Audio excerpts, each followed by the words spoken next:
बिस्मिल्लाहिर्रहमानिर्रहीम। लाखों दरूद पाक हज़रत मोहम्मद सल्लल्लाहु अलैहि वसल्लम और आप सल्लल्लाहु अलैहि वसल्लम की आल पर।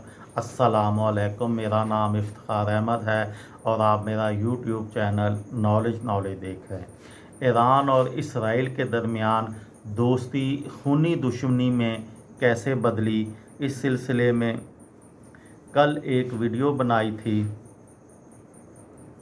आज उसका दूसरा हिस्सा।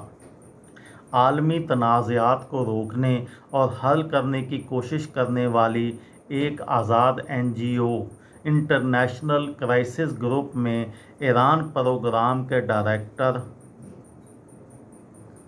अली वाज ने एक इंटरव्यू में बताया कि इसराइल के ख़िलाफ़ दुश्मनी नई ईरानी हुकूमत का एक सतून था, क्योंकि उसके कई रहनुमाओं ने फ़लस्तीनियों के साथ तरबियत ली थी और उन्होंने लबनान जैसी जगहों पर फ़लस्तीनियों के साथ गोरीला जंग में हिस्सा लिया था और उन्हें उनके साथ बहुत हमदर्दी थी।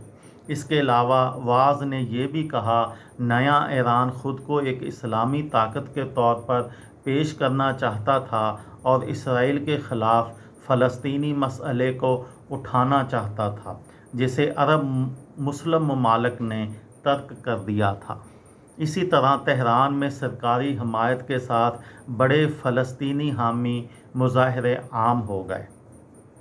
वाज ने वजाहत करते हुए कहा, दूसरी तरफ इसराइल में ईरान के ख़िलाफ़ दुश्मनी सन 1990 की दिहाई तक शुरू नहीं हुई थी, क्योंकि उस वक़्त तक सद्दाम हुसैन के इराक़ को बड़ा इलाकाई ख़तरा समझा जाता था। यहाँ तक कि इसराइली हुकूमत ने ईरान कंतरा के नाम से मशहूर खुफिया प्रोग्राम को मुमकिन बनाने में सालिस का किरदार अदा किया था, जिसके ज़रिए अमेरिका ने सन 1980 से सन 1988 के दरमियान इसके पड़ोसी इराक़ के ख़िलाफ़ जंग में इस्तेमाल होने वाले हथियारों को ईरान की तरफ मोड़ दिया था। लेकिन वक़्त के साथ इसराइल ने ईरान को अपने वजूद के लिए एक अहम ख़तरे के तौर पर देखना शुरू कर दिया और दोनों के दरमियान दुश्मनी ज़बानी जंग से निकलकर हकीकी जंग तक चली गई। वाज ने निशानदही की कि दूसरी बड़ी इलाकाई ताकत सऊदी अरब से भी ईरान का सामना रहा। ईरान इस बात से आगाह है कि वो बुनियादी तौर पर सुन्नी और अरब इस्लामी दुनिया में एक फ़ारसी और शिया मुल्क है, और ईरानी हुकूमत ने अपनी तन्हाई के एहसास के पेश नज़र एक हिकमत अमली तैयार करना शुरू कर दी कि कहीं उसके दुश्मन एक दिन उसकी सरज़मीन पर हमला ना कर दें। इसी तरह ईरान के साथ मुंसलिक तंजीमों का नेटवर्क फैल गया और उन्होंने ईरानी मफादात के लिए फ़ौजी कार्रवाइयाँ की। उनमें लबनान से ताल्लुक़ रखने वाली हिज़्बुल्लाह सबसे नुमायाँ है। इस तंजीम को अमेरिका और यूरोपीय यूनियन ने दहशतगर्द तंजीम करार दिया है। आज नाम नहाद ईरानी मुज़ाहमत का महवर लबनान, शाम, इराक़ और यमन तक फैला हुआ है।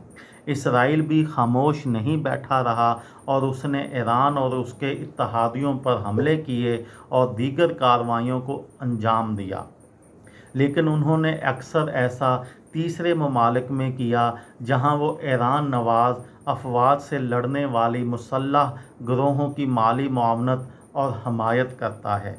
ईरान और इसराइल के दरमियान लड़ाई को शैडो वार के तौर पर बयान किया गया है, क्योंकि दोनों ममालिक ने अगरचा एक दूसरे पर हमले किए, लेकिन उन्होंने बहुत से मामलात में बाज़ाब्ता तौर पर उनमें अपनी शिरकत का एतराफ़ भी नहीं किया। ये थी मेरी आज की वीडियो। किसी दोस्त को, किसी भाई को, किसी बहन को फ़ायदा हो तो मुझे दुआओं में याद रखिएगा। दिल दिल पाकिस्तान, जान जान पाकिस्तान। अस्सलामु अलैकुम।